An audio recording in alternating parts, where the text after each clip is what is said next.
세상의 모든 지식 언더스탠딩. 네. 예.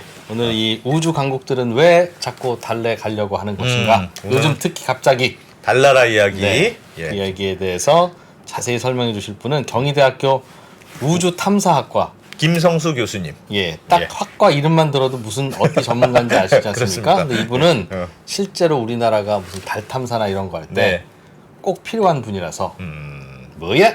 미국이 중국이 달나라로 간다고? 우리도 그럼 빨리 전문가를 빨리 한번 모셔와! 요즘 왜 이렇게 연기 욕심을 부리세요? 라고 할 때 모셔오는 이분. 그렇습니까? 그분이 그렇습니다. 이분입니다. 네, 예. 네, 실제로 지금 달 탐사선 프로젝트에도 네. 참여하고 계시고 예. 김성수 교수님 모셔보겠습니다. 어서 오십시오. 네, 안녕하세요. 네, 안녕하세요. 이게 저희가 인터뷰를 청하는 바람에 또 우리나라의 달 탐사는 또 한 이틀 정도 늦어졌다고 언더스탠딩 출연하는 것 때문에 이들이 그러니까. 책임질 거냐. 교수님 진짜 항의 전화가 바쁘신데. 오늘 하루 종일 왔습니다. 이분을 섭외해가면 어떡하냐고. 예. 네. 이게 지금 달 탐사가 지금 난리죠, 다들? 네, 최근에 와서 많아졌죠. 2020년대 와가지고 여러 나라들이 다시 이제 달로 향하고 있습니다. 예. 그래서 오늘 안 그래도 그거를 이제 말씀드리려고 한 거죠. 누가 가고 왜 가는지. 미국이 뭐 강국이겠죠, 역시. 네, 우주 탐사에서는 당연히 이제 미국하고 러시아가 제일 전통이 있는 강국이고요. 네. 그 다음에 이제 뭐 순서대로 대충 보자면 유럽이나 일본, 그다음에 중국, 인도 이 정도가 되겠습니다. 그 외에 이제 그냥 우주 발사를 할 수 있는 능력을 가진 나라들이 몇 군데 더 있긴 한데요. 네. 그런데 빼고는 이제 우리나라가 그 다음 주자 정도라고 보시면 되겠습니다. 그래서 뭐 뒤에도 아마 말씀드릴 기회가 있을 것 같은데 한국이 GDP 순위로 보면 한 10에서 12위 정도 하지 않습니까? 네. 이제 그 순서로 보면 지금 적당한 위치에서 가고 있다. 너무 우주 탐사와 예, 우주 관련해서. 탐사. 우리도 한 12 정도로 가고 있습니까? 네, 딱 그 정도입니다. 얼마 전에 이제 다누리가 다누리호가 달에 간 다음에 우리가 7번째로 보냈다 이제 이렇게들 많이 언론에서 얘기를 했는데 그거는 유럽 전체를 하나의 나라로 봤을 때고요. 유럽에 이제 우주 강국은 4나라가 있으니 그걸 다 순서대로 하면 우리나라 10번째 정도라고 10번째 보시면 정도. 되겠습니다. 딱 GDP 순서대로. 그렇게 가고 우리도 부지런히 따라가고 있다. 알겠습니다. 예. 달로 요즘 더 자주 보내고 있어요? 예전에 뭐 누가 달로 먼저 보내냐 그걸 미국과 소련이 경쟁했던 시절을 알겠는데 예. 요즘에는 어떻게 어디가 열심히 하고 있습니까? 제일? 조금 더 이제 앞으로 가보면은 60, 70년대 미국하고 소련이 경쟁을 이제 한참 했었죠. 네. 한때는 미국 나사가 미국 정부 GDP의 한 뭐 10%까지 육박할 정도로 뭐 한 해에 불과하긴 했지만 아무튼 평균적으로는 수퍼센트에 되는 돈을 받아가면서까지 이제 꼭 상대방을 이기고자 아무튼 굉장히 경주를 했고요. 예. 그게 이제 미국의 완승으로 끝났었습니다. 왜냐면은 미국은 폰 브라운 박사를 데리고 있었고요. 그분이 이제 그 2차 대전 때 독일에서 V2 로켓을 개발하는 담당자였는데 예. 폰 브라운 독일이 패망을 한 다음에 폰 브라운 박사가 소련으로 이제 그 항복을 하느냐 미국을 항복을 하냐 고민하다가 미국으로 하면서 미국은 이제 그분의 가치를 그때는 몰랐겠지만 아무튼 횡재를 한 거였고요. 예. 그래서 60년대에 폰 브라운 박사 덕분에 굉장히 큰 로켓인 세턴 5를 만들면서 사람이 달에 갈 수 있을 정도의 무게를 달에 보내는 데 성공을 했죠. 근데 그거에 비해 소련은 그렇게 큰 로켓을 못 만들었습니다. 끝까지. 예. 그래서 사람 빼고 탐사선은 몇 번 보냈지만 여러 번 보냈지만 사람이 갈 때는 뭐 사람의 무게도 중요하지만 사람의 생명 유지를 하기 위해서 굉장히 많은 기기가 필요한데 그런 게 다 가고 또 더 중요한 건 갔다가 돌아와야 되잖아요. 네. 그 정도가 되려면 상당히 무거운 걸 보낼 수 있는 로켓이 필요한데 그거를 끝까지 소련은 못했었습니다. 사실 그 60, 70년대에 미국이 사람을 지구 바깥으로 그러니까 네. 저궤도보다 더 바깥으로 보낸 이후에 한 번도 어느 나라도 나간 적이 없습니다. 아직은. 그러니까 그럴 필요가 없었기 때문이죠. 예. 그러니까 저궤도에 있는 예를 들어 그 갑자기 단어가 생각 안 나네요. 우주 정거장, 국제 우주 정거장에는 지금도 뭐 1년에 여러 명씩 계속 사람들이 왔다 갔다 하고 있는데 그거는 고도가 400km입니다. 지구에서부터 예. 400km. 지구에서부터 400km 고도고 그거보다 더 멀어서 이제 한 2,000km가 넘어가면 그때부터는 중궤도라고 부르고요. 저궤도가 아니라. 그다음에 이제 정지궤도 높이는 35786, 35,786km보다 더 높아지면 이제 그때부터는 뭐 고궤도라고 이렇게 부르기도 하는데 근데 사람 그 60, 70년대 아폴로 때 미국인이 그 1000km보다 더 바깥에 나간 이후에는 나간 적이 없습니다. 그럴 인류가? 필요가 네 어느 누구도 달에도 갔다 왔잖아요. 그때 이후로는 안 갔다 왔죠. 아, 그때 한번 갔다 이후로는- 한번 찍고 와서 예, 사람은 안 나갔습니다. 우주선은 나갔지만. 근데 이제 아. 그걸 다음번에 하려고 하는 게 이제 아마 곧 내년이나 내후년에 일어날 것 같긴 한데요. 내년은 좀 빠른 것 같고 두 군데가 경쟁을 할 것 같아요. 하나는 중국이고요. 예. 중국이 당연히 자기네 나라 사람을 우주인을 이제 달에 보내고 싶어 하죠. 그리고 또 하나는 지금 스페이스X의 스타쉽을 가지고 디어문이라고 하는 프로젝트가 있어요. 원래 네. 디어문은 팔콘 9을 타고 가기로 돼 있었는데 네. 그게 중간에 좀 바뀌어가지고 제가 그 사람 이름 기억 못하는데 일본의 유명한 저기 뭔가요 IT 쪽 네. 자수성가한 손정이 아니야. 예. 그분보다 나이는 한참 젊고 지금 40대 분인데 그분이 돈을 이제 충분히 번 다음에 스페이스X하고 계약을 해가지고 나 달에 한 바퀴 가서 돌아오는 프로그램 만들어줘 해서 스페이스X가 계약을 실제로 몇 년 전에 했고요. 예. 그걸 팔콘 9 타고 갔다 오기로 했는데 이제 계획이 변경되면서 지금 개발 중에 스타쉽으로 바뀌었고 그래서 그게 정말로 성공적으로 갔다 오게 되면은 이제 그 팀이 정말 수십 년 만에 다시 사람이 사람이 지구 가는 거고? 바깥으로 나가게 지구보다 한참 먼 곳으로 가게 되는 거고요. 예. 그 일본인 그 기업가가 예. 자기 혼자 갔다 오기는 아까웠는지 10명의 세계 그 예술인들을 모집을 했어요. 나랑 같이 갈 사람, 갈 사람. 근데 그 중에 한 명이 저기잖아요. 제가 이렇게 또 갑자기 이름이 생각 안 나는데 예.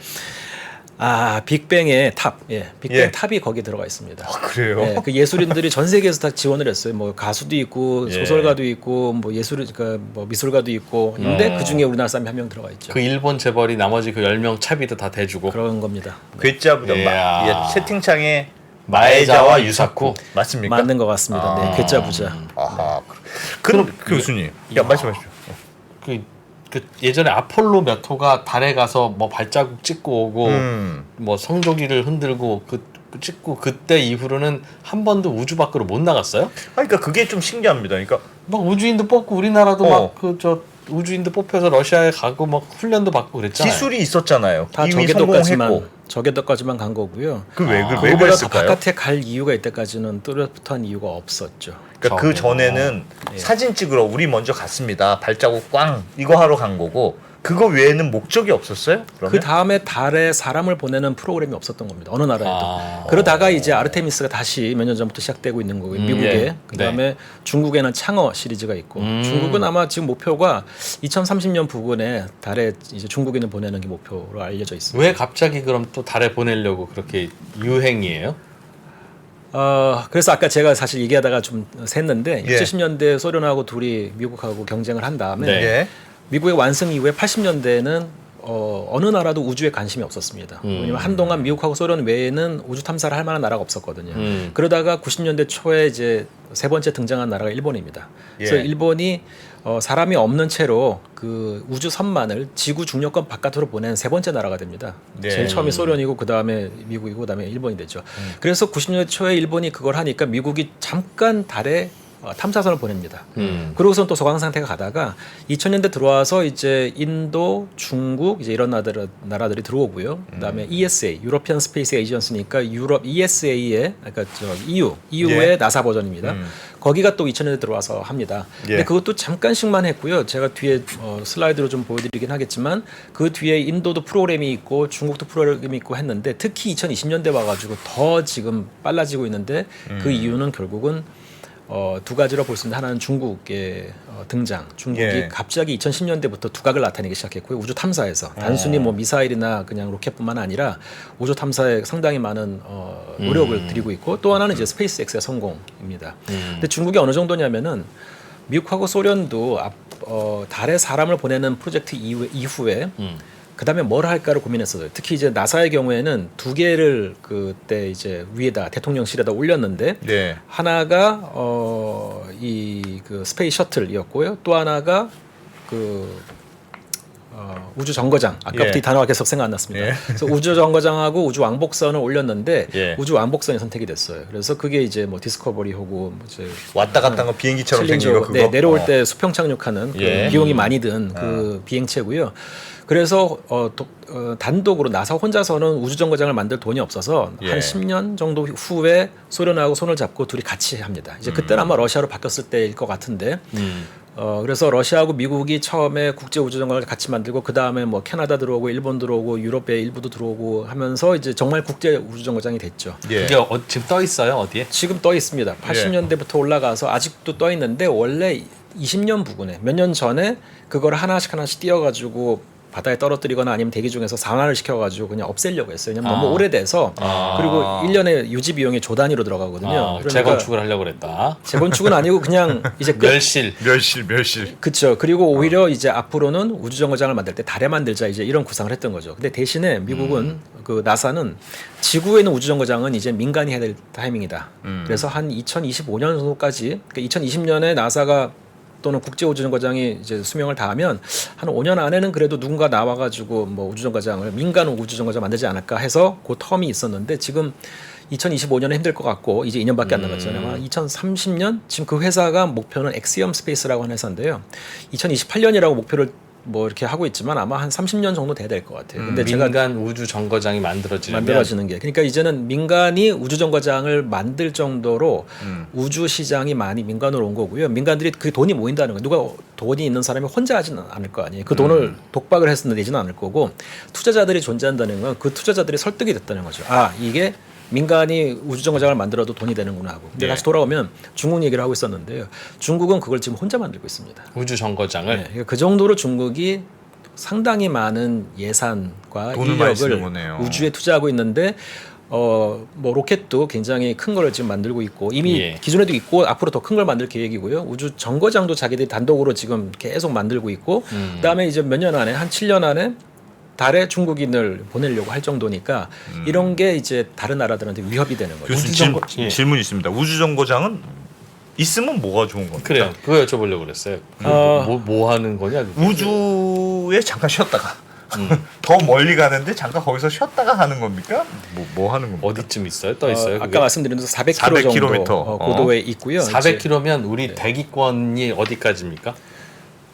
대기권은 또 이게 대기과학이라 예. 근데 이제 우주의 정의는 100km입니다. 대개. 예. 80 아니면 100. 이제 미국은 80을 하고 있고요. 이게 왜냐면 규정이라는 게 없거든요. 그냥 예. 각 나라가 그러니까 영공 개념이 있잖아요. 예. 그러니까 우리나라 위에 인공위성이 지나가도 영공 침해는 안 했다 그러잖아요. 네네. 예. 그러면 어딘가 한계는 있어야 되거든요. 너무 낮게 날면 영공 침해고 어디면은 그냥 우주를 지나간 거야 하는데 그게 대부분의 나라가 100km입니다. 100km. 그래서 100km보다 위로 가면 우주라고 부르긴 하는데 예.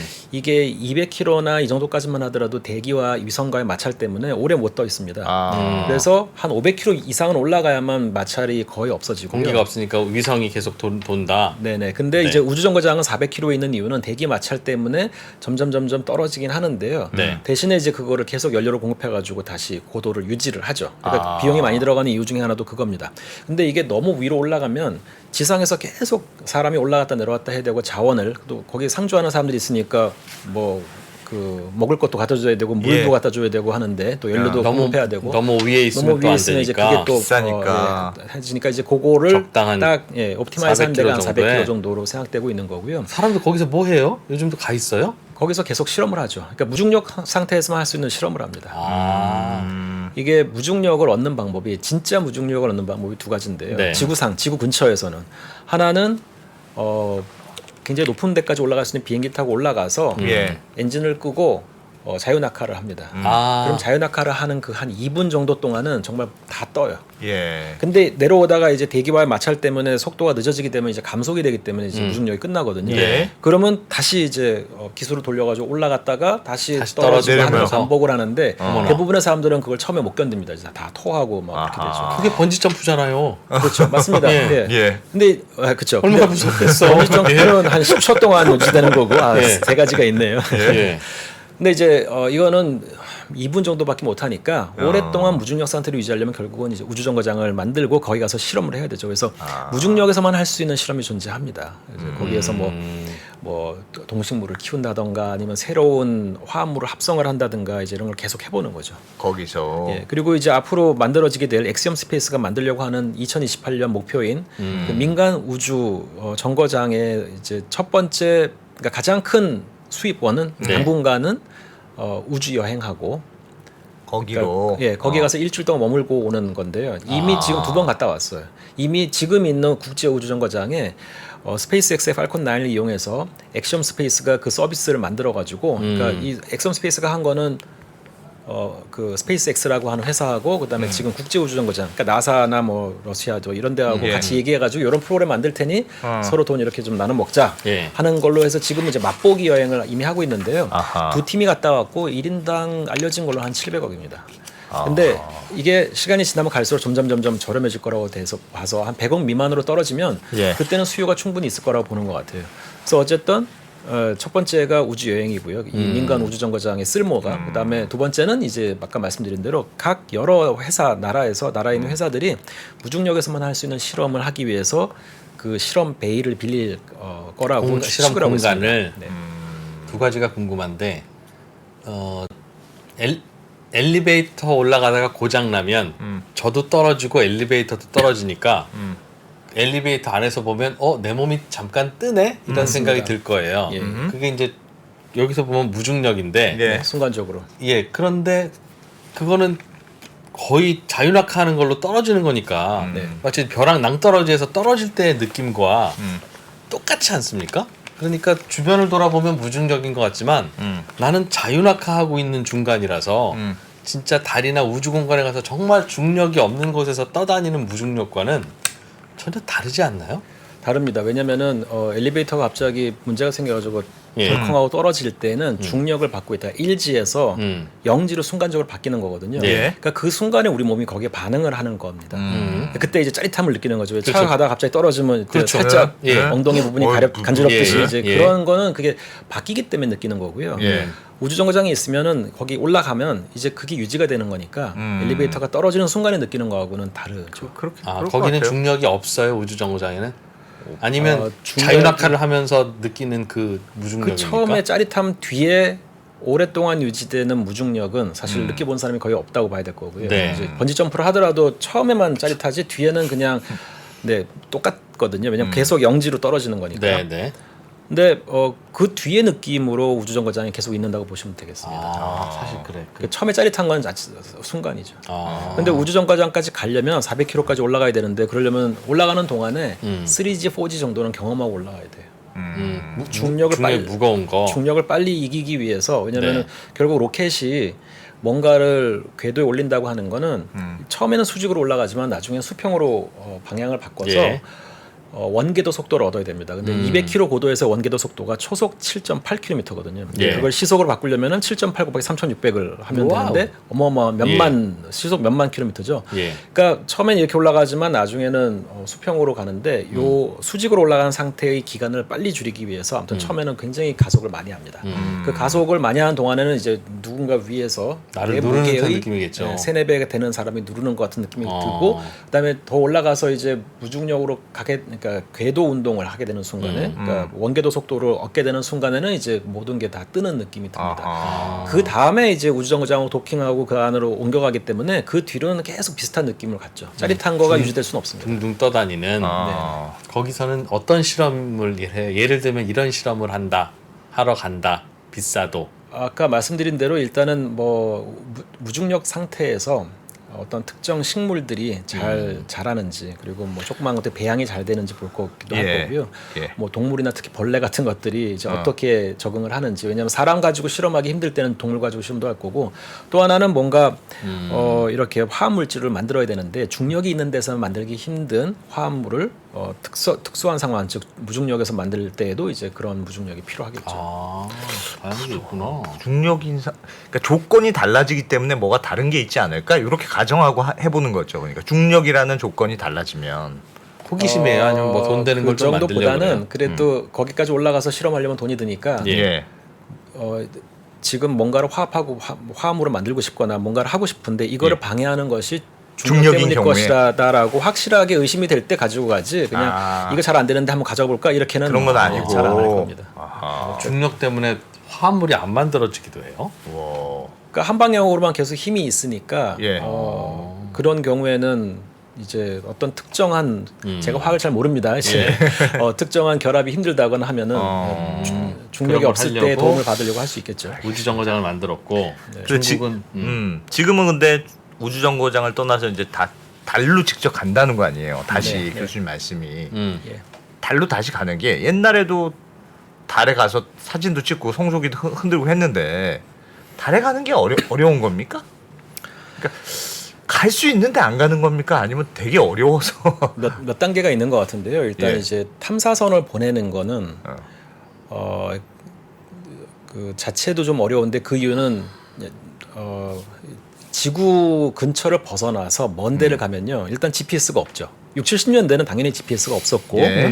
그래도 지구상에서 레이더들이 있으니까 그 전파 그 망원경들이 있고 하니까 자기 예. 위치는 어느 정도 알 수 있었지만 지구를 한참 벗어나서 심우주에 들어가는 예. 순간에는 내가 어느 방향을 향하는지는 그래도 대충 알 수 있습니다. 여기 해가 있고 여기 달이 있고 여기 지구가 있으니까 네. 예. 내가 이쪽을 향하면 이게 지금 뭐 북쪽이구나 남쪽이구나. 그러니까 천구에도 북쪽 남쪽이 예. 있거든요. 그리고 또 별들이 있기 때문에 스타 센서를 해가지고 별들을 찍어서 보고, 별들의 별자리를 보고 내가 이제 내가 어느 방향을 보고 있고 그걸로 향하고 있거나 하는 건 대충 알 수 있는데 자기 위치가 정확히 어딘지를 알기는 힘듭니다. 우주에서는 우주 안에서는 내가 지구하고 달 사이에 어느 정도에 가 있는지 그걸 아주 정확하게 알기가 힘들고 네. 그래요. 네, 그냥 만약에 지구에서 달로 직진해서 가고 지구하고 달이 그냥 움직이지도 않고 있으면 그냥 레이더 같은 거 쏴가지고 반사되는 거 보면은 알 수 있지 않긴 예. 하지만 보통은 지구도 움직이고 달도 움직이고 또 이 우주선도 돌아서 가고 하기 때문에 예. 돌아서 갈 때는 삼각 측량을 해야 되는데 이제 적당치 않죠. 아무튼 그래서 우주에 심우주에 가게 되면 내가 어디인지 알기 힘들기 때문에 그 자체가 힘들고요. 그게 우리 다누리가 그때 해낸 거죠. 작년에 8월에 발사해가지고 12월에 달 궤도로 들어간 그 다누리가 그래도 성공적으로 한 거는 굉장한 일이라고 할 수 있습니다. 그냥 지구 궤도에 있는 위성을 띄우는 거하고 그런 심우주 항행 끝에 정확한 목표 위치에 제대로 궤도에 안착시켰다는 건 굉장히 잘한 거죠. 그 다음에 이제 달로 가는 게 그래서 좀 힘들고요. 그다음 두 번째는 착륙시키는 거가 힘든 거는 그 먼데 가서 지구하고 통신하는데 한 1초가 걸리잖아요. 예. 38만 킬로미터고 빛이 1초에 30만 킬로 가니까 왕복을 하려면 이제 2초가 걸리는 거고 그냥 송신만 하는데도 1초가 약간 넘는 시간이 걸립니다. 그러니까 예. 실시간으로 컨트롤하는 거는 굉장히 어려워요. 네. 할 수는 있지만 마지막 순간에 정말 0.1초 단위로 뭘 해야 될 때는 1초 뒤에 왔다 갔다 하면 사실 2초인데 정보를 보내고 그쪽에서 판단해서 다시 가는 데는 그래서 결국 마지막에는 실시간으로 자기가 판단해가지고 착륙을 해야 되고요. 예. 근데 그거에 관련되는 뒤에 혹시 슬라이드 이제 거기 가게 되면은 말씀드리겠지만 그런 것 때문에 좀 힘들고 그 다음에는 그러니까 착륙이 제일 힘듭니다. 그 다음에 이제 사람을 보내는 게 또 힘든데 왜냐면은 사람을 그냥 400km 고도에 있는 우주정거장에 보내는 것도 쉬운 일은 아니지만 그 지금 그래도 많이 하죠. 많은 나라들이 하고 있습니다. 근데 이 사람을 지구 자기장, 그러니까 지구 중력권을 벗어나서 한 3일 이상 걸려가지고 달에 가서 예. 착륙시키고 다시 올라오게 하고 오는 데까지 아무리 짧아도 일주일은 걸리거든요. 예. 근데 뭐 하루 만에 오지는 않을 거고 갔다 오면 뭐 일주일이면은 총 2주일, 가서 3주 있으면 총 4주 이렇게 걸리는데 그 기간 동안에 단 한 번의 실패도 없이 생명 유지 장치가 계속 작동해야 되는 거거든요. 이제 예. 그게 쉬운 일은 아니죠. 항상 기계라고 하는 거 오작동을 할 수 있으니까 물론 이제 리던던시라 그래서 뭐 생명 유지 장치의 각 부분들을 2중, 3중으로 만들긴 합니다. 근데 그래도 문제가 생기긴 하죠. 예를 들어 아폴로 13호 때 바깥에 있는 산소 탱크가 폭발을 해가지고 문제가 굉장히 큰 문제가 있었고 사실 지금 그런 문제가 생긴다면 두 번 다시 생긴다고 해도 이게 이 사람들을 성공적으로 데리고 올 수 있을지 모르지만 그때 당시에는 어떻게 다행히 데리고 왔어요. 근데 그런 일들이 충분히 일어날 수 있습니다. 근데 진짜 물론 어디에서든지 사람이 죽으면 안 되겠지만 우주에서 우주인이 죽는 거는 더 안 돼 있어서는 안 될 일로 모든 나라들이 다 생각하고 있거든요. 왜냐하면 예. 그런 사건 하나가 이제 그 뒤에 우주 탐사 계획을 다 이제 망가뜨릴 수 있기 때문에 그래서 예. 어쨌든 그 사람이 가는 순간에는 훨씬 더 그 난이도가 어려워진다 이제 그런 거가 있죠. 근데 오늘 사실 이제 저하고 말씀을 나누고 싶었던 거는 예. 최근에 갔던 몇 건의 그 달 착륙선, 예. 러시아도 얼마 전에 실패했었고, 일본도 그 민간 회사가 보낸 거긴 하지만 실패한 적이 있었고, 인도도 3년 전인가 한번 실패한 적이 있고 해서 아마 그런 것 때문에 말씀 나누자고 하신 것 같은데, 각각의 그 우주선들이 갖고 있는 그 문제가 됐던 부분이 다 조금씩 다르더라고요. 제가 찾아보니까. 나라별로? 예, 나라별로 그 기계별로. 그러니까 근데 그러면 6, 70년대 갔는데 왜 이번에 가는 게 힘드냐? 6, 70년대도 처음에 실패를 했죠. 예. 여러 번 실패했습니다. 예. 소련도 그렇고 미국도 그렇고 초창기에는 많이 실패를 했고 지금 실패를 하고 있는 나라들도 인도나 뭐 저기 일본이나도 착륙선은 지금 거의 처음 시도한 거였거든요. 그러니까 처음 시도하는 착륙선이 어떻게 보면 실패하는 건 너무 당연하다. 아무튼 뭐 그렇게 이상하지 않다 봐야 되는데 이제 그래도 궁금해하실 건 아마 러시아도 실패했잖아요. 예. 러시아가 루나 24호를 1976년인가 마지막으로 달에 보냈고요. 46년인가 7년 만에 올해 다시 루나 25호. 걔네들은 이름을 안 바꿨어요. 러시아는 그냥 똑같은 루나라고 하는 달이란 뜻일 겁니다. 그 러시아어로.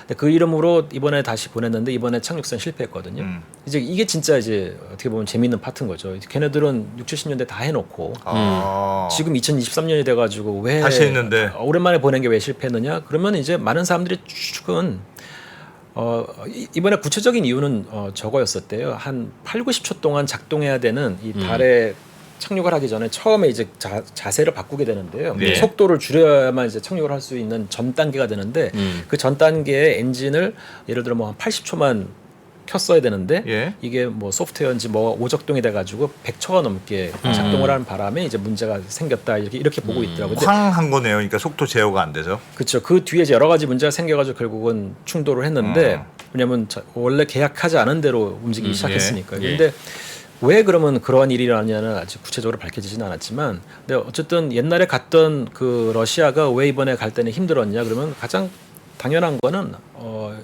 첫 번째는 이 그 노하우가 전달이 안 된 거죠. 그 사람들이 다 옛날에 루나 뭐 24호, 23호, 6, 70년대 만들었을 때는 설계 도면을 다 만들어놨을 텐데요.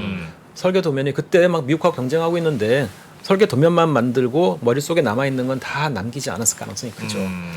그 당시 너무 당연하니까 그냥 다 알고 있는 거기 때문에 남기지 않은 거가 예, 지금은 뭔지 모르는 게 굉장히 많을 거예요. 시간이 지나서 네, 사람의 기억과 경험으로만 전달되는 것들이 전달이 안 될 가능성이 있고요. 예. 또 그런 게 완벽했다 하더라도 그 당시의 설계도는 다 그 당시의 기술과 부품으로 만든 거예요. 지금은 그 부품 없습니다. 어허. 그리고 그 부품보다 훨씬 더 좋고 안전하고 이런 게 있는데 그럼 그 부품을 쓰면 되지 않겠냐 하지만 새로운 부품을 쓰면 무조건 실험을 다 해야 되거든요. 그 밀스펙이라고 아시잖아요. 네. 그래서 밀리터리 스펙은 뭐 굉장히 추운 데서도 더운 데서 예. 작동을 잘 해야 되는데 우주 스펙이 더 높습니다. 스페이스 스펙이 밀 스펙보다도 더 높은 그 어려운 조건들을 다 견디는 걸 요구하는데요. 그래서 그런 최신의 더 좋은 부품이 아무리 지금 많이 나와 있다 하더라도 예. 그걸 하나하나 다 실험을 하지 않고는 이제 통과를 못 하죠. 그래서 오랜만에 다시 가는 게 힘든 겁니다. 교수님 그러면 이해돼요. 착륙하는 게 그렇게 어렵다고 하고 예를 들면 지구에서 그 원격으로 조종하는데도 전파 왔다 갔다 하는데 뭐 한 2초간의 이격이 있으니까 네. 아무래도 뭐가 느리고 그럴 것 같은데 네네. 잘 훈련된 조종사가 우주인이 예. 근처까지만 보낸 다음에 예. 이렇게 잘 조정을 해서 이렇게 내려가면 그건 매우 어렵습니까? 그게 잘 훈련된 조종사가 딱 눈으로 보고 이렇게 조정해서 찬 그 내려가면 아폴로 때는 그렇게 했습니다. 아폴로 때는 그 이제 착륙선이 내리려고 하는 타겟 지역이 있었는데요. 그게 예. 상당히 컸었습니다. 제가 그게 정확히 몇 킬로인지 기억 안 나는데 거의 수십 킬로 곱하기 수십 킬로 또는 예. 수 킬로 곱하기 수 킬로였었어요. 네. 그나마 거기가 다른 데에 비해서 울퉁불퉁한 게 좀 적어서 좀 이제 약간 평평하고 평평한 예. 데를 선택을 했죠. 어. 그래서 마지막에 가가지고는 이 착륙하는 데 있는 탑승자 2명 중에 1명이 눈으로 보면서 착륙을 했었습니다. 근데 지금 사람이 안 타고 그냥 기계가 할 때는 기계가 직접 보면서 판단을 해가지고 이제 예. 내리고 있고요.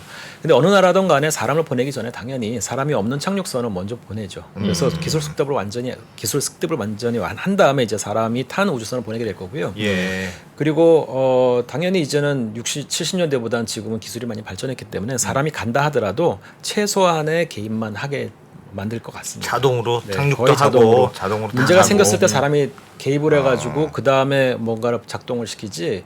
문제가 없는 한은 가능한 한 요즘에 비행기도 웬만하면 혼자서 뜨고 내릴 수 있잖아요. 그렇죠. 마찬가지로 네, 그 우주선도 그렇게 할 가능성이 큽니다.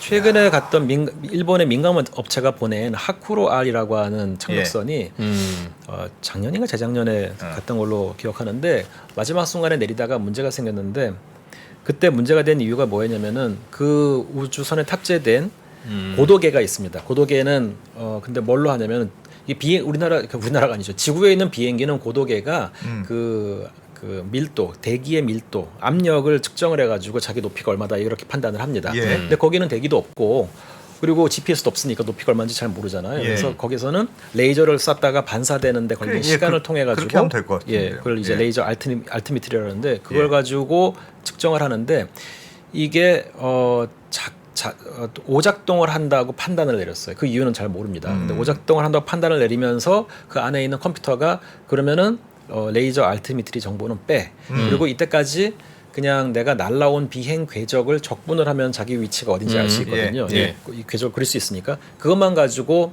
착륙을 하려고 하다가 이제 결국 고도가 5km를 잘못 인지를 했대요. 날아온 동안에 궤적을 잘 계산하려고 했는데 아까 말씀드린 대로 자기가 어딘지를 알기는 정확히 알기 힘들다. 어려우니까 어디서 그러니까 시작했는지. 그게 그 오차가 쌓여가지고 고도로 5km나 잘못 인지하니까 5km 딱 착륙했다고 생각하고 5km 계속 떠 있었대요. 그러다가 연료가 떨어져서 그냥 쾅 하고 떨어지는 세상에. 거죠. 그러니까 그런 경우 그렇게 뭐 레이저 알티미터가 고장 났네 하고 판단을 딱 할 때 사람이 옆에서 고장 아니야. 안 났는데 하고 오버라이드를 시킨다던가 하는 방식으로만 개입을 하게 하지 않을까. 알겠습니다. 사람이 가면 그래도 좀 될 것 같긴 한데 그 무슨 울퉁불퉁한 것도 매우 큰 난제입니까? 울퉁불퉁한 것도 문제고 무슨 먼지가 많은 것도 문제고 막 그런 얘기를 들었는데 표면이? 예. 예, 울퉁불퉁하지 않은 데를 골라서 이제 좀 가면 되긴 하고요. 네. 그거를 이미지 그를 받아가지고 예. 그거를 AI나 이런 게 프로세스를 해서 판단을 해서 내릴 수도 있고 아니면 이제 정말 사람이 네, 내릴 보고 곳을 할 수도 있고. 정해가지고 내릴 네. 수도 있는데 울퉁불퉁한 가장 큰 문제는 굉장히 큰 크레이터가 있는 건 다 피합니다. 당연히. 예. 작은 크레이터도 지구에서 보면 한 1km급까지는 지구가 아니죠. 달 궤도에서 이미 가 있는 위성들이 측정한 거에 따르면 1km나 그보다 약간 작은 규모의 크레이터는 다 파악이 돼 있습니다. 예. 근데 그런 이미지에서 미처 보지 못했던 크레이터가 있으면 약간 위험할 수 있는데 그것도 뭐 작은 크레이터는 그렇게 기울기가 크지 않아서 왜냐면 작은 크레이터로서록 그 기울기가 빨리 완만해지거든요. 예. 그래서 큰 문제가 안 될 거고 단 이제 바위 같은 게 갑자기 나타나면은 바위가 한쪽 다리는 걸리고 안 걸리면 이제 기우뚱하니까 이제 그런 걸 좀 문제 있는데 예. 그렇게 큰 바위가 숫자가 많지는 않습니다. 그래서 울퉁불퉁한 것 때문에 내리는데 위험이 도사리고 있는 건 사실인데 그거 자체가 정말로 큰 위험이다 그 정도는 아닌 것 같고 이때까지는 거기까지 가기도 전에 이때까지 문제가 있었던 인도나 뭐 일본이나 러시아의 문제의 네. 경우는 거기까지 가기도 전에 문제가 있었으니까 그건 다른 문제인 것 같고 그다음에 먼지가 일어나는 것도 이제 마지막 순간입니다. 이게 착륙할 때 연착륙 예. 충돌이 아니라 연착륙을 하려면 계속 로켓 분사를 해야 되는데 네. 그럼 밑에 있는 고온 흙들이 다시 위로 올라오잖아요. 네. 그러면 시계를 나쁘게 할 수도 있고 그 레이저 알티미트리를 방해할 수도 있고 아니면 그게 뭐 어디 그 로켓 엔진이나 이런 데 들어가지고 문제를 일으킬 수도 있는데 예. 이때까지 갔던 루나나 아폴로 미션 중에 그 문제 때문에 착륙에 실패한 걸로 알려진 경우는 없는 걸로 제가 알고 없어요. 있습니다. 그러니까 문제가 잠재적으로는 될 수 있으나 예. 그렇게 크리티컬한 문제는 아닐 것이다. 예, 이렇게 보입니다. 알겠습니다. 그렇게 하여튼 힘들게 요즘 가고 있는데 달에 가면 뭘 하러 다시 가는 걸까요? 달에 가서 뭘 우주 정복이 아니고 달 정복을 하러 가는 겁니까 지금은? 일단은 굉장히 장기적인 문제라고 생각되고 있고요. 예. 그러니까 제가 이런 예를 가끔 드는데 왜 요즘에 이제 앞으로 굉장히 중요해지는 사업 중에 하나가 뭐 예. AI는 뭐 이미 이제 굉장히 중요한 걸로 다 알려져 있고 또 하나는 뭐 양자 컴퓨팅 이런 것도 있잖아요.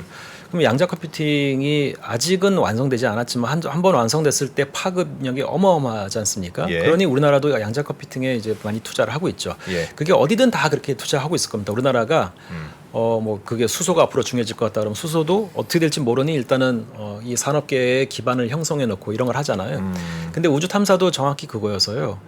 우주 탐사가 앞으로 15년 뒤가 될지 30년 뒤가 될지 45년 뒤가 될지 모르지만 예. 언젠가 중요해질 수 있는데 어떤 한 나라가 어느 정도 경제 규모가 되는 나라가 손 놓고 있을 수는 없죠. 그러니까 모든 나라가 우주 탐사의 기반 역량을 어느 정도 가지려고 다 노력을 하는데 예. 특히 이제 뭐 아까 잠깐 나왔던 GDP가 높은 나라들은 다 그런 준비를 하고 있습니다. 그래서 달에 가서 당장 뭐 하느냐는 거는 당장은 사실은 가서 기술 검증밖에는 없죠. 한 3년, 5년 스케일로 보면. 예. 하지만 30년, 60년, 90년 스케일로 보면 결국은 나중에는 달이나 근처 소행성에 가서 지구 근처 소행성에 가서 자원 탐사를 하게 될 거고요. 예. 그리고 나중에 화성에 이주할 계획이 있으면 화성을 가는데 전초기지, 중간에 되고. 전진기지 같은 역할을 할 수도 있고, 네, 그래서 그런 면에서는 달이 가장 먼저 어떻게 보면 정복해야 되는 우주 영역이 되죠. 그래서 그런 면에서 중요합니다. 그러니까 당장은 지금 아르테미스, 그러니까 2020년대 들어와가지고 미국이 다시 미국인을 그 월면에 보내려고 하는 그 프로그램이 전에 안 했던 걸 좀 해야 되잖아요. 그래서 몇 개 하려고 하는 게 일단은 뭐 여성을 보낸다. 첫 번째 발을 딛는 사람 무조건 여성이다. 그 다음에 그 옆에 있는 사람 유색 인종이다. 이제 이런 것도 있고요. 또 옛날에는 대부분 적도 지역이나 아니면은 중위도 지역에 왔는데 이번에는 고위도나 아주 극단적인 극지방, 남극이나 북극을. 근데 지금 달에 대부분의 나라가 남극을 지금 보고 있습니다. 그래서 남극 지역에 가서 얼음을 캘 수 있는지, 얼음이 얼마나 많은지 이제 이런 걸 확인하려고 하고요. 예. 또 가가지고 기지를 건설을 해서 최소한 밤을 보내는 걸 해보자. 당장은 아니고 이제 아마 2030년대는 돼야 될 텐데요. 그래서 기지를 건설해서 밤 14.5일을 견뎌보는 일을 하려고 준비를 하고 있습니다. 달의 자전 주기는 거의 한 달이죠. 그렇죠. 예, 그러니까 낮도 보름, 밤도 보름인데 맞습니다. 계속 어둡기만 한 보름을 거기서 견뎌보자. 되게 추울 텐데. 네네. 근데 이제 완전히 극 바로 옆에, 남극이나 북극 바로 옆에 가면은 상당히 오랫동안 마치 지구에서의 백야나 백야의 반대가 뭐죠? 갑자기 이름이 생각 안 나네요. 네. 예. 네. 아무튼 계속 깜깜한 거. 네네. 네. 그 단어가 있는데 네. 극야였던 것 같아요. 예. 극야. 예. 극야가 계속 되듯이 이제 달도 극지방에 가면은 낮이 오랫동안 지속되고 밤이 오랫동안 지속될 수 있긴 예. 한데, 근데 어쨌든 남극을 가든 어디를 가든 간에 이 추운 상황에서 사람이 몇 주를 버티는 거를 기술을 확보하는 거는 지금 중국도 미국도 해내려고 노력하고 있습니다. 길게 보면 우주 개발 내지는 뭐 화성으로의 이주 등 그걸 해야 될 것 같아서 갑자기 이제 그런 생각이 들어서 2000년 들어서 이제 연습이라도 시작하자는 겁니까? 자원? 거기 있는 달에 있는 자원이 결국 목적인가요? 궁극적으로는 달이나 소행성에 있는 자원을 한 50년, 100년 뒤에는 캐오게 될 텐데요. 당장은 예. 아니지만. 예. 근데 대부분의 나라들은 다른 나라가 가지 않으면 그 기술이 확보될 때까지 좀 더 천천히 뒤로 미루려고 할 겁니다. 그렇겠죠. 뭐 굳이 먼저 갈 예, 필요 없고 예. 지금은 가서 채굴을 해서 정제를 한 다음에 다시 가져올 정도의 기술은 아무도 모든 없죠. 나라가 다 뛰어들면 만들겠지만 어. 아직은 필요 없으니까 아직은 거기까지 가지 않았고 비용도 많이 드니까 굳이 이렇게 생각하는 건데 예. 근데 그 30년 뒤 60년 뒤에 경쟁국이 될 수 있는 나라가 지금 그 기술을 확보를 하려고 막 열심히 노력하고 있다 그러면 예. 다른 나라들이 가만히 있지 못하는데 그게 앞에가 중국이 되는 거고 뒤가 미국이 되는 거죠. 중국이 가만히 있었으면 미국도 저렇게 서두를 것까지는 아니었는데 아니었습니다. 한 10년 뒤에 쓸 수도 있고 더 중국이 뒤에 갑자기 쓸 수도 달에 있고. 가려고 하니까 이 친구들처럼 우리도 그럼 다시 그런 미소 간의 우주 개발 경쟁이 또 벌어지고 이중으로 있는 일어나고 있는 거죠. 거라고 보면 되겠군요. 다른 그냥 먼저 간 사람이 만약에 자원이 있으면 가져온 사람이 그냥 임자겠군요. 그렇지. 지금 뭐 협약에 따르면 예. 남극과 마찬가지로 달도 어느 한 특정 국가의 소유물 먼저 가가지고 깃발 꽂고 내 거다라고 할 수 없게 돼 있긴 한데요. 예. 그 뭐 국제법이라는 게 원래 구속력이 없잖아요. 네. 서로가 그 법을 존중하는 만큼만 용인이 되는 거니까. 그렇지. 근데 이제 이게 나라 간에는 그래도 큰 문제가 없을 가능성이 큽니다. 미국이 그러니까 나사의 우주인이 달에 있고 그 중국의 우주인이 달에 있다가 서로 만났을 때는 당연히 악수하고 반가워할 거예요. 예. 서로 거기서 의지해야 될 테니까. 예. 근데 한 30년 뒤에 정말로 자원 채굴을 하는데 그때는 이제 나라가 아니고 회사입니다. 그러겠죠. 회사끼리 만났는데 처음에는 또 물론 옛날에 1차 대전 때 그 비행기가 왔다 갔다 하기 전에 예. 그 이 열기구를 타고 상대방 진영에 가가지고 보고서는 이제 이렇게 그 적어가지고 다시 정보를 입수하고 하는 걸 했대요. 네. 근데 이제 한쪽에서 열기구를 띄워가지고 왔다 갔다 하니까 그때 이제 총은 그렇게 높이까지 올라가지도 못했고 또 뭐 뭐라 그러죠 치명률이 굉장히 낮아서 이제 총으로는 밑에 쏴가지고는 안 될 정도로 높이 올라갔겠죠. 예. 근데 처음에는 이제 한쪽에 가니까 다른 쪽도 이제 예. 보냈습니다. 정찰대를 열기구를 태워가지고. 그럼 처음에 서로 만나면 인사했대요. 반갑다고. 우리 같은 목숨 걸고 하는 이거 잘못되면 떨어지는데 야 수고한다. 뭐 죽지 마라. 그러다가 나중에 누군가가 이 총을 갖고 왔죠. 가까이서 만나가지고 총 쏘면은 떨어뜨리기 시작한 겁니다. 와. 그다음부터는 이제 그걸 못 썼어요. 근데 달에서도 회사들끼리 만나가지고 예. 이 이윤이 왔다 갔다 할 때 자기한테 침해를 입혔다고 느끼는 순간에는 이제 전투가 벌어질 수 있는. 아이고 죄송합니다. 전투까지 모르겠지만 아무튼 자기 방어는 시작할 거고 예. 어디선가는 이제 누군가가 그렇구나. 다치거나 죽고 하게 되면 그다음부터는 이제 그걸 문제가 생길 수 대비해서 그걸 대비해서 안 아, 뺏기려고 기술 개발을 예. 해야 되는 상황이 되는 근데 거네요. 질문은 이제 국제법 얘기를 하셨길래 예. 제가 그 답을 드린 거고 예. 근데 꼭 전투를 하지 않기 위해서는 아니지만 어쨌든 한 나라가 특정 분야에서 다른 나라에 비해서 격차 10년 이상의 격차가 벌어지는 거를 대부분의 선진국들은 못 버티죠. 그게 꼭 달이 아니어도 우주가 아니어도 예. 그럴 거라고 생각을 합니다. 그러니까 뭐 예를 들어 중국이 갑자기 양자 컴퓨팅을 굉장히 투자하고 있다. 네. 근데 양자 컴퓨팅이 당장에 어떤 그런 건 파급을 아니지만. 일으킬지 모르지만 그렇다고 다른 나라들이 가만히 있지는 않겠죠. 그게 마치 예전에 저희가 초반에도 말씀드렸지만 신대륙 발견하듯이 신대륙 하나만 발견하면 거기서 그냥 수십 년간 그냥 울고 먹지 않습니까? 자원도 가져가고 옛날에는 뭐 노예도 쓰고 뭐 온갖 짓을 다 했는데 마치 그런 것처럼 달만 제대로 개발하면 저기서 어마어마한 걸 우리가 가져올 수 있다. 이런 기대감이 있는 걸까요? 어떻게 보십니까? 그 이제 유럽이 그 대항해 시대의 최혜국들이었죠. 예. 그 뒤로 이제 스페인하고 포르투갈이 한 100년, 150년을 전 세계를 휘어잡았고 예. 그 뒤에 잠시 네덜란드 그다음에 이제 영국이 마지막으로 한 200년 동안을 해가 지지 않는 대영 제국을 건설을 하고 하면서 예. 원래 이제 물론 문화예술은 유럽이 일찍부터 잘했지만 과학기술이거나 아니면 경제력이나 이런 건 대부분 동쪽에 있었죠. 옛날에 예. 15세기 전에는 예. 그게 이제 아랍, 중국, 인도 이제 이런 지역이었습니다. 근데 이제 과학기술이나 이런 것마저 서양이 서유럽이 가지게 되는 계기가 이제 대항해 시대였는데요. 이 대항해 시대도 결국 보면 서유럽의 특징이 뭐냐면 각 나라들이 서로 경쟁을 굉장히 많이 했어요. 그리고 예. 어떤 지역은 아예 나라도 없고 이태리 같은 데는 나라가 없고 다 도시국가 형태였죠. 예. 그래서 그 서유럽 나라들은 자기들끼리 끊임없는 경쟁을 했는데 그거의 산물로 이제 포르투갈은 뭐 이태리의 해상 도시 국가들하고의 경쟁 때문에 또는 뭐 다른 아무튼 상업적인 이유 때문에 희망봉을 아프리카 최남단이 희망봉을 돌아서 인도까지 가는 루트를 80년에 걸쳐서 개발을 하고요. 예. 또 스페인은 처음에는 콜럼버스의 제안이 뭐 달갑지 않았고 말이 안 된다고 생각했지만 결국은 스페인이 이 콜럼버스의 말도 안 되는 것 같은 그냥 서쪽으로 한 달만 가면은 뭐 일본이 나오고 좀 더 가면 중국 나오고 좀 더 가면 인도입니다. 이제 이렇게 하는 게 예. 그 당시에 유럽 사람들이 입장에서 봐도 일본이 그렇게 가깝지 않다는 걸 알고 있었거든요. 예. 그럼에도 불구하고 투자한 이유가요. 스페인이 처음에 콜럼버스가 포르투갈에 갔습니다. 그때는 대항해를 제일 잘하는 나라가 포르투갈이었으니까 1480년대 정도 되는데요. 근데 그때 포르투갈이 노를 하죠. 왜냐하면 말이 안 된다. 한 달 만에 절대 못 간다. 그러고선 스페인을 그 다음에 잘하는 데가 스페인이었어요. 그나마 원양 항해를 할 수 있는 데가. 예. 그래서 스페인을 갔더니 이 스페인에서 똑같은 이유로 말이 안 된다고 당연히 했죠. 근데 스페인이 잘했던 게 뭐냐면 6년 동안 콜럼버스를 자국 안에 사실상 가택연금을 합니다. 아주 작은 연금을 주고 월급을 주고 예. 딴 데 가지마 했던 거예요. 왜냐?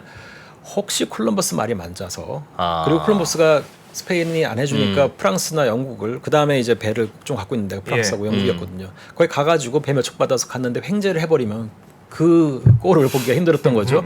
그래서 붙잡고는 있었는데 스페인 입장에서는 그 배 몇 척도 아까워가지고 흔쾌히 못 주고 있다가 결국은 6, 7년이 지나서 줍니다. 예. 근데 그때 마지막에 그걸 설득했던 신하의 논리가 왕이나 그 대부분의 신하들은 그냥 갸우뚱 하고 있는데 몇 명이 그래도 우리 한번 줘봅시다라고 했던 게 이 사람을 우리가 평생 가둬놓을 수는 없다. 언젠가는 딴 데 가서 분명히 배를 맞춰 얻을 건데 그때 우리가 입게 되는 상대적 박탈감. 만약에 정말 그땐 대륙이 아니었겠지만 신항로를 발견을 해가지고 우리가 얻게 되는 상대적인 뭐 박탈감은 어떻게 할 것이냐 해서 예. 그래 그러면 주자해가 줬거든요. 완전 보험이었군요. 보험. 그렇죠. 근데 그러고 나서 대륙 하나를 얻었잖아요. 예. 그러고 나서 스페인이 뭐 오래 가진 않았고 한 150년 정도, 200년 정도밖에 가진 못했지만 그래도 뭐 중미, 남미의 대부분의 나라들을 차지를 하고 인종도 예. 바꿔버리고 뭐 예. 대단한 일을 했죠.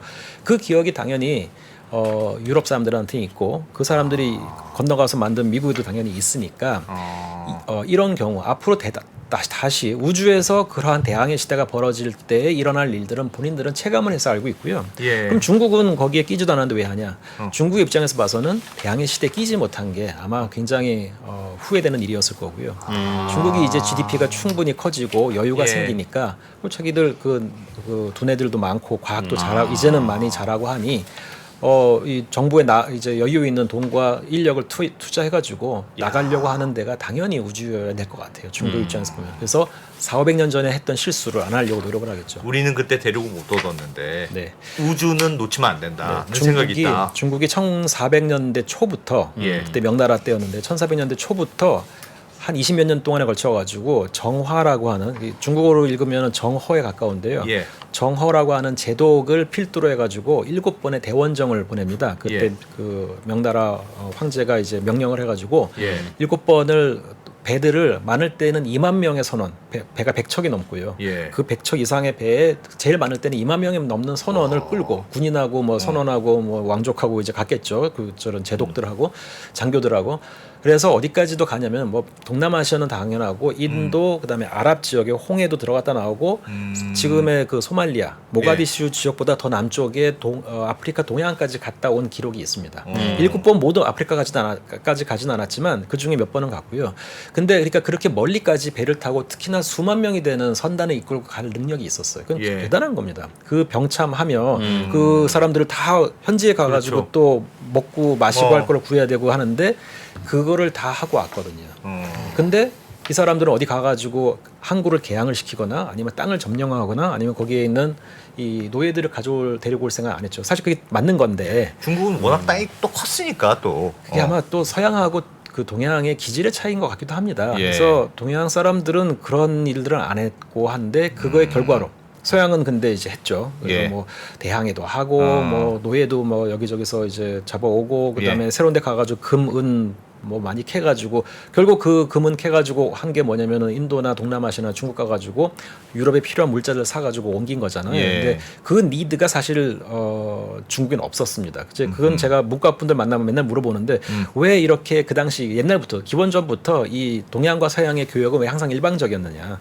그러니까 서양에서 동양 갈 게 별로 없었거든요. 동양에서는 서양에서 오는 걸 별로 관심이 없으니까 예. 대부분 금이나 은이 갔었습니다.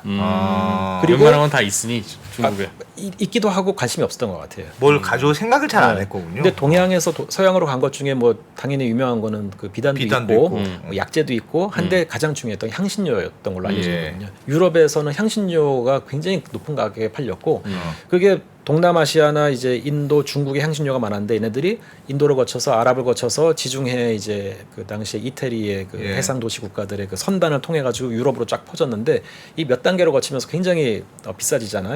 이제 그런 것 때문에 스페인이나 포르투갈 입장에서는 자기가 제일 서쪽 끝에 있으니까 제일 비싼 걸 받고 이러다 보니 예. 그리고 자기도 어떻게 보면 해상 강국일 수 있는데 이렇게 중간에 마진을 많이 먹는 놈들을 어떻게 보고 있을 수 있느냐 이런 마음 때문에 경쟁적으로 이제 새로운 루트를 찾은 거죠. 스페인은 서쪽으로 간 거고 포르투갈은 남아프리카를 통과해가지고 인도로 직접 간 거고요. 예. 근데 그런 과정 때문에 이제 대항해 시대가 시작되고 그 뒤에 4,500년 동안 전 세계가 완전히 헤게모니가 바뀐 건데 중국은 그 필요는 없었던 거죠. 근데 단 대선단을 이끌고 왜 갔냐? 그 당시가 이제 그 포르투갈이 희망봉을 돌아와서 인도 가기 수십 년 전이거든요. 예. 잘 모릅니다. 근데 아마도 중국이 지금도 약간 그런 면이 보이고 있는데 그 당시에도 중국이 전 세계에서 가장 위대한 나라이니 가는 데마다 선단이 도착하는 데마다 거기에 있는 나라의 왕한테 너네가 사신을 우리나라에 보내서 곡물과 선물을 함께 갖고 오면 그거의 수준을 보고 우리가 똑같은 뭐 수준에 또는 매치를 해가지고 아무튼 너네들의 하사를 뭔가 하겠노라 뭐 이런 게 목적이 아니었을까라고 추측을 할 수밖에 없을 정도로 이유가 불분명하긴 뭘 합니다. 배운다고 가는 느낌은 아니죠. 아니군요. 네. 그냥 나는 왔고 내가 너네보다 훨씬 더 우월하다라는 걸 인정하라 약간 그런 느낌이지 않았을까 예. 싶습니다. 와. 그래서 그 정도로 동양하고 서양이 다른데 어허. 그 일이 결국은 21세기에 다시 우주에서 일어날 거라고 많은 사람들이 우려, 염려, 추측하고 있는 거죠. 이야 그렇구나. 요즘 달로 가면 예. 달로 가려면 예. 이제 옛날에는 갈 수 있었는데 요즘에는 이상하게 못하는 오히려 거꾸로 진화된 기술 분야도 있다고 하셨지만 옛날에는 이런 걸 못했는데 요즘은 할 수 있는 거. 요런 게 되네. 어. 이제 요런 걸 하면 뭔가 좀 쉽게 되겠네. 하는 다양한 기술적인 시도가 있을 것 같은데 그 중에서 좀 의미 있는 게 어떤 겁니까? 일단은 그 우주로 뭔가를 올리는 예. 사람이 됐던 화물이 됐던 그 비용이 많이 낮아졌죠. 그게 비용. 예, 비용. 그게 네. 2010년대 중반부터 비용이 뚝뚝 떨어지기 왜요? 시작해서 이제 가장 큰 이유는 스페이스X의 팔콘 9 기술 요거 덕분이죠. 한번 차트가 혹시 있지 않으십니까? 아니면 갖고 있는 네. 자료들이 좀 아까워서 예. 예, 거기까지 가보겠습니다. 원래는 예. 요거를 따라가면서 하려고 했었는데 네. 어, 표를 조금 볼까요? 제가 이게 뒤에 있죠? 네, 여기 있네요. 예. 표 한번 보여주십시오. 예. 네, 그래서 우주 발사체 기술에 여기서 최근은 한 2010년대 이후를 얘기하는 건데요. 예. 전에 우주 왕복선이 수평 착륙을 통해 가지고 회수를 해서 재사용을 하긴 했지만 그게 비용이 너무 많이 들었다고 했었습니다. 그게 얼마나 비용이 들었냐면은 6, 70년대의 아폴로 프로그램 때 쓰였던 세턴 5의 킬로그램당 우주 운송 비용의 10배가 들었었거든요. 예. 그게 80년대, 90년대, 2000년대 초반까지 우주 발사 우주 왕복선의 문제였었습니다. 그러니까 콜롬비아호의 뒤에 그 비행기처럼 생긴 녀석이 네. 다시 돌아오는 개념이었어요. 네, 돌아오는데 거기에 수평 비행을 하려니까 사실상 글라이드를 해서 떨어졌는데 예. 날개가 굉장히 큰 게 필요했고요. 예. 아, 그 날개의 무게가 너무 무거웠던 거죠. 보통 이제 로켓 전체 무게의 한 7%, 8%가 안 되는 그 무게만 깡통 로켓. 나머지는 연료. 예, 연료하고 화물을 빼고 그냥 로켓 본체는 10%가 안 됩니다. 예. 근데 거기에 어마어마하게 큰 날개를 붙여버리면 비효율이 되죠. 지금 팔콘 9이 수직 착륙을 하면서 필요했던 게 다리거든요. 예. 네. 다리 길이가 한 7m 정도 되는데 그게 4개가 필요합니다. 예. 근데 그거조차도 무겁다고 해서 아. 그 얇은 다리도 무겁기 때문에 지금 차세대 저기 로켓으로 개발하고 있는 스타쉽에서는 다리를 없앱니다. 아. 그리고 밑에는 다리가 있고 위에는 그리드 핀이라고 해서 내려올 때 자세를 잡기 위해 가지고 예. 이렇게 그리드로 되어 있는 그물 모양으로 되어 있는 뭐 지드럼이라고 해야 될까요? 이렇게 로켓에서 예. 조금 나오는 게 있어요. 예. 손 4개가 이렇게 나오는데요. 그걸 다리 겸용으로 쓰려고 합니다. 이제는 그 정도로 무게를 줄이는 게 이제 비용 절감의 가장 큰 목표인데 그거 수평 비행을 한다고 어마어마한 날개를 그리고 꼬리 날개까지 3개의 커다란 날개를 붙였으니 비효율이 될 수밖에 없었죠. 교수님 예전에 근데 그 비행기는 예전에는 올라갔다가 그냥 다 버리니까 다시 비행기로 와서 싹 착륙해서 쓰면 예. 좀 비용이 쌀 거라고 생각해서 만든 컨셉 아니었습니까 그게? 그렇죠. 이게 이제 이렇게 큰 프로젝트를 개발을 할 때는 예. 처음에는 아이디어를 가지고 시작을 하는데 그때 이제 비용 계산을 해보겠죠. 이렇게 만들면 되겠다 했는데 이게 처음부터 끝까지 완벽하게 다 설계를 할 수는 없습니다. 그러니까 이제 우주 왕복선이라고 하는 게 나는 그 우주 왕복선 자체가 있고요. 그 앞에 메인 연료통이 있고요. 예. 양쪽에 고체 그 부스터가 있습니다. 예. 네. 근데 얘네들의 상대적인 크기를 얼마로 해야 될지를 처음부터 다 계산해가지고 할 수는 없죠. 왜냐하면 다 개발하면서 그 로켓 엔진의 성능이 얼마인지도 파악해야 되고 뭐 이런 걸 다 해야 되기 때문에 이게 서로가 서로한테 영향을 주는 거라 아무튼 이걸 이런 식으로 재사용을 하자라고 처음에 주장했던 엔지니어들이 예상했었던 초기의 숫자와 개발해가면서 맞춰본 숫자가 많이 달라졌고 그러다 보니 어쩔 수 없이 이제 비용은 비싸지는데 예. 이미 돈을 5년 10년 투자해가지고 여기까지 개발했는데 단순히 그냥 뭐 옛날에 아폴로 때보다 10배 비싸다는 이유로 그거를 다 셧다운 시킬 수는 없는 노릇이죠. 그리고 나사가 오랫동안 돈을 들여가지고 만든 거라 그 당시 나사에 존재하는 그 거의 유일한 사람을 태워가지고 우주정거장까지 보낼 수 있는 수단이었기 때문에 그걸 예. 금방 끝낼 수는 없었습니다. 그래서 비싼 거 알면서도 수십 년을 끌었죠. 그냥 간 거예요. 그러다가 2009년 정도에 마지막으로 शut다운을 시킨 거였었고요. 그리고 다시 원래 얘기로 돌아와서 예. 그래서 이제 수직 착륙을 통해서 했는데 처음에도 스페이스X가 2002년인가 3년에 만들어졌고요. 예. 2008년인가 9년쯤에 첫 번째 로켓을 궤도에 올린 데 성공을 합니다. 굉장히 빠른 거예요. 지금 아마존은 스페이스X보다 아마존의 블루 오리진이죠. 그거는 스페이스X보다 2년 먼저 만들어졌는데 아직도 우주 발사체가 없습니다. 지금도 만들고 있어요. 옛날에 한번 올라갔다 온 거는 그냥 100km까지 가서 딱 손 찍고 그냥 내려오는 거거든요. 예. 그거는 실제로 우주 발사체로 부르지 않습니다. 준 궤도라고 얘기하고요. 정말 궤도 발사를 하려고 그러면 훨씬 더 큰 성능이 좋은 게 만들어져야 되죠. 근데 2008, 9년에 이제 스페이스X가 첫 번째인 팔콘 1을 성공을 시킨 다음에 그 다음부터 팔콘 9으로 옮겨가면서 팔콘 9의 1단을 하고 페어링이라고 부르는 제일 위에 덮개 부분을 회수를 하려고 해요. 처음에 사실 2단도 회수하려고 했었습니다. 예. 근데 1단을 회수하는 방법을 그 당시에 스페이스X도 수직 재착륙은 생각도 안 했고요. 더 예. 뒤일 거라고 뭐 한 2020년대는 시도해 볼까 생각하고 지금 2010년대 초반에는 낙하산을 써야겠다고 생각했는데 예. 이게 1단이 이제 2단하고 분리가 된 상태에서도 이미 수평 속도 성분을 상당히 갖고 있습니다. 그러니까 굉장히 빠른 속도로 한 100km 부근에서 날아가고 있는 거예요. 예. 근데 고도 100km 부근에서 근데 그렇게 날아가고 있는 애의 속도를 줄인 다음에 얘를 이제 대기가 좀 많은 지역으로 다시 대기 재진입을 대기권 재진입을 시키고 그 다음에 마지막에 착륙하기 전에 속도를 줄여가지고 내려와야 되는데 예. 근데 이 재진입을 하기 전에 속도를 어느 정도 줄여야 됩니다. 그리고 예. 또 그걸 줄이지 않으면 너무 멀리 가서 너무 먼 바다에서 회수를 해야 되니까 이거를 속도를 줄인 채로 재진입을 해야 되는데 그 속도를 줄이기 위해서 낙하산을 폈는데요. 예. 그 낙하산이 다 실패를 했어요. 왜냐하면 1단 자체가 높이가 50m거든요. 굉장히 무겁습니다. 아무리 연료를 다 썼다 하더라도. 그래서 그렇게 무거운 애를 그렇게 빠른 속도에서 낙하산을 펴가지고 맨날 찢어지고 망가지고 뭐 이러니까 몇 번 해보고서는 빠른 결정을 내려서 이거는 안 된다. 그리고 수직 착륙으로 가보자. 그리고 약간 미친 듯한 결정을 한 거죠. 근데 그리고 몇 년 안에 성공을 합니다. 그러니까 그런 면에서 스페이스X는 정말 대단한 회사고 처음부터 그걸 하는 게 아니었군요. 아니었었습니다. 그러니까 본인들도 2010년대 수직 착륙은 아직 아니다라고 판단 처음에는 했었던 거죠. 예. 근데 결국은 옆으로 이렇게 날아가던 녀석이 어떻게 얌전히 뒷꽁무니부터 내려서 발사될 때 그 모양으로 이렇게 가다가 이렇게 내려온다는 거 아닙니까? 예. 그러니까 거기서 힘든 점이 몇 포인트가 있는데 이렇게 날아가다가 예. 이제 1단이 이 정도가 된 상태에서 2단하고 분리가 되면 예. 그대로 날아가겠죠. 근데 속도를 줄이려면 그러면은 이 엔진을 다시 재점화를 해야 되잖아요. 예. 근데 그러려면 속도를 줄이려면 이거를 먼저 플립이라고 하는 기동을 해야 됩니다. 예, 거꾸로. 그래서 이거를 뒤로 한번 돌린 다음에 그 다음에 이제 재점화를 하죠. 예. 재점화를 하고선 속도 약간 준 상태에서 대기로 들어오면서 또 몇 번의 이제 분사를 하고 예. 맨 마지막에 착륙할 때 충격을 줄이기 위해서 마지막에 또 한번 분사를 하고. 쏴주고 그다음에 딱 착륙을 하는데 예. 항상 실패를 할 때 보면은 마지막 순간에 이게 기우뚱해서 그러겠죠. 몇 번의 실패를 했었어요. 재착륙은 몇 번을 실패를 했고요. 그러다가 이제 2015년 겨울이었던 걸로 기억하는데 그때 드디어 성공을 하고 신기하네. 와. 몇 달 뒤에는 그걸 바다에서 회수하는 데도 성공합니다. 그 예. 해상 무인 바지선, 그러니까 예. 드론십. 드론이 꼭 이제 하늘에 뜨는 건 아니거든요. 네.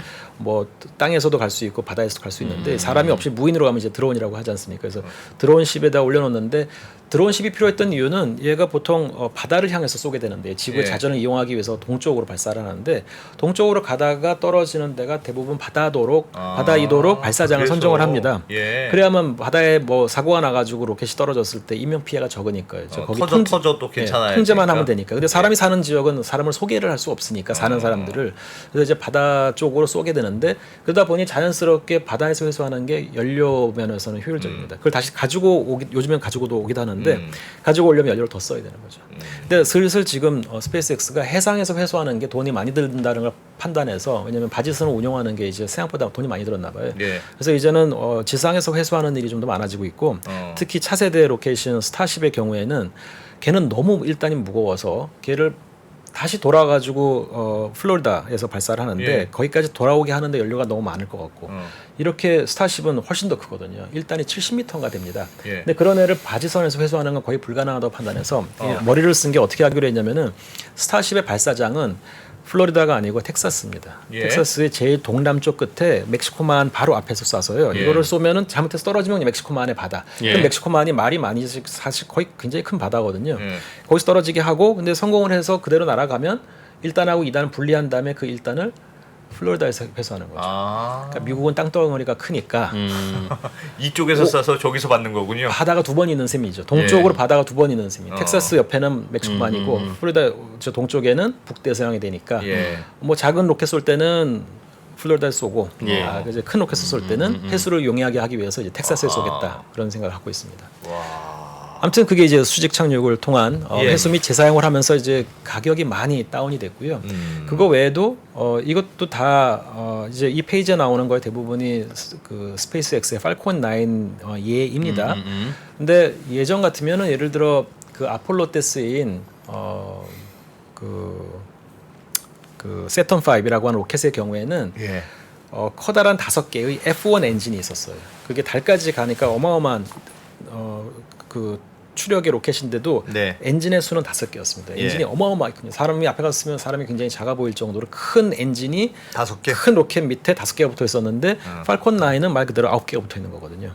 그리고 지금 개발하고 있는 옛날에 세턴 5보다 더 큰 성능을 가질 것으로 지금 예측되고 있는 그렇게 계획되고 있는 스타쉽 차세대 스페이스X의 차세대 로켓은 33개입니다. 그러니까 요즘 추세는 작은 로켓을 여러 개를 쓰는 추세예요. 그게 이유가 몇 가지가 있는데 사실 효율적인 것만 따지면은 엔진이 클수록 효율적입니다. 예. 근데 큰 엔진을 만들려면은 먼저 작은 엔진 만든 다음에 성공하고 약간 더 키우고 약간 더 키우고 해야 돼요. 근데 하나를 만들어서 시제품을 만들고 테스트를 하고 할 때 굉장히 많은 돈이 들어가는데 키우려면 키울수록 시간도 많이 들고 비용이 많이 들죠. 그래서 좀 작은 엔진을 차라리 여러 개 쓰는 게 약간 붙여서. 예, 그걸 이제 클러스터링이라고 해요. 예. 여러 개를 병렬로 놓고선. 근데 그게 이제 또 쉬운 기술은 아니에요. 왜냐면은 그 로켓들이 계속 똑같은 추력을 유지하는 게 아니라 들락날락하니까 예. 이걸 실시간으로 계속 잘 보정해 줘야 되거든요. 모니터하면서. 네. 그래서 일단 개발 비용을 줄이기 위해서 작은 엔진을 선호하고 있기도 하고요. 그다음에 네. 재착륙을 하려면 큰 거 재착륙할 때는 일부만 로켓을 씁니다. 올라갈 때는 연료가 다 차 있기 때문에 무거워서 다 거의 모든 엔진을 써야 되지만 내려올 예. 때는 팔콘 9의 경우에는 하나에서 3개만 씁니다. 9개 중에 하나에서 3개만 쓰는데 왜냐면 이제 가벼워졌으니까 예. 몇 개만 안 써도 되는 거죠. 그러려면은 작은 엔진이 여러 개가 있는 게 유리합니다.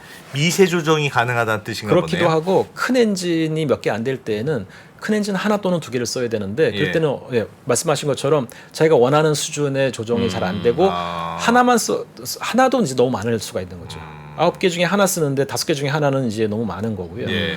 그리고 이제 또 하나는 실패 위험을 감소시킵니다. 그러니까 9개를 가지고 올라가는데 9개 엔진을 가지고 올라갈 때 2개 정도까지는 중간에 문제가 있어도 그래도 결국은 임무를 그냥 완수할 가요. 수 있는 것으로 알려져 있거든요. 3개는 좀 위험하지만 하나에서 2개는.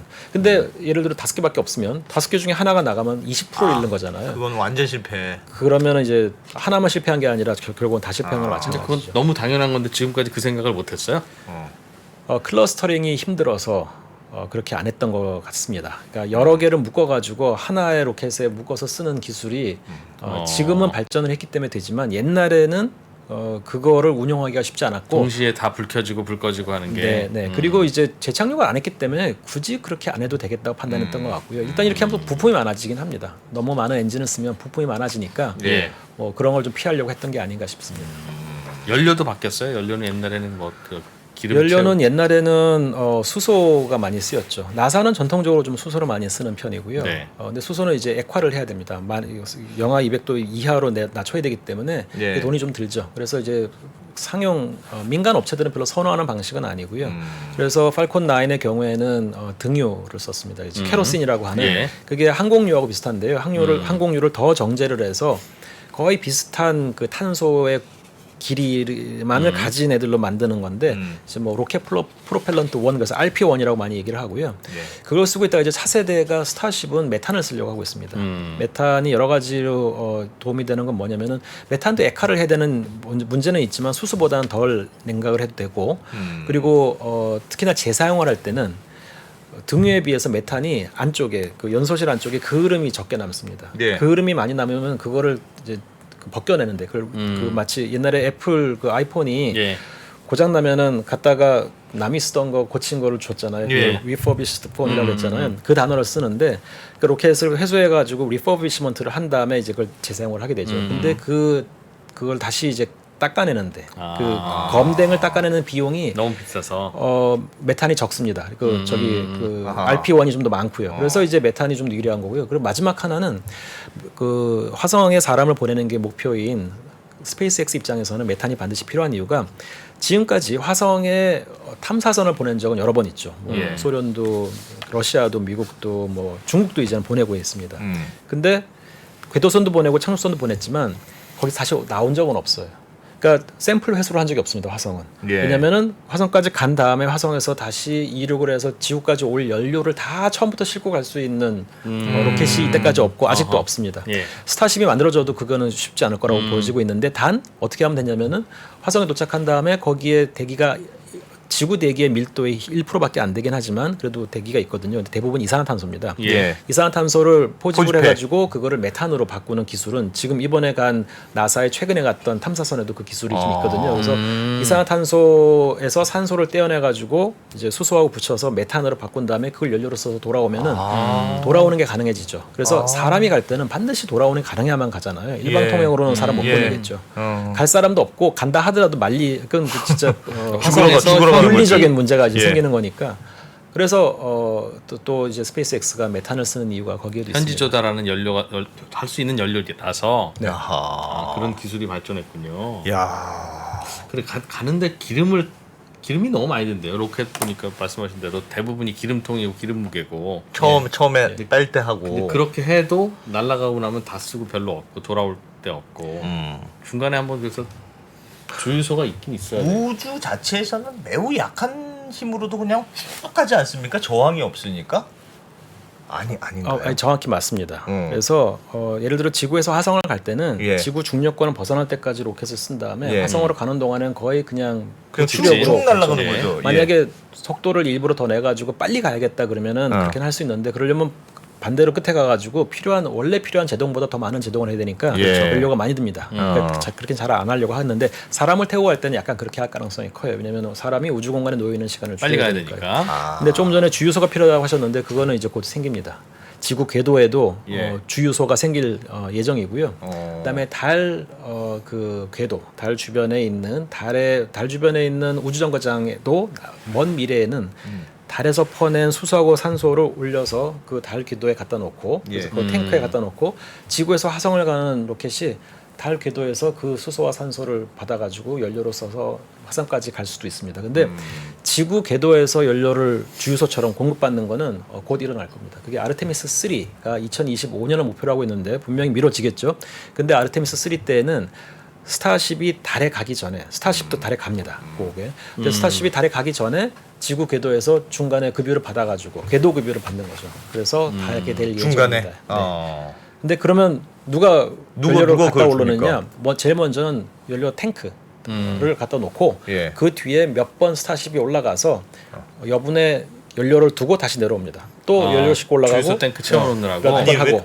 그큰 비행기도 비행기 중간에서 하늘에서 이렇게 급유 받듯이 공중급유가 그런 그렇게 하죠. 컨셉입니까? 그런 컨셉입니다. 그게 몇 년 안에 일어납니다. 그거를 계획 2010년대 말에 그 스페이스X가 이렇게 하겠다라고 계획서를 써서 내 가지고 나사에 예. 그게 선정이 돼서 지금 아르테미스 3에 스타쉽이 포함되어 있는 겁니다. 근데 그 정거장까지 올라가는데 대충 기름 다 쓰지. 거기서 급유 받으면 그 기름은 화성까지 가든가 어디 달까지 가는데 그는 별로 어차피 안 쓰지 않나요?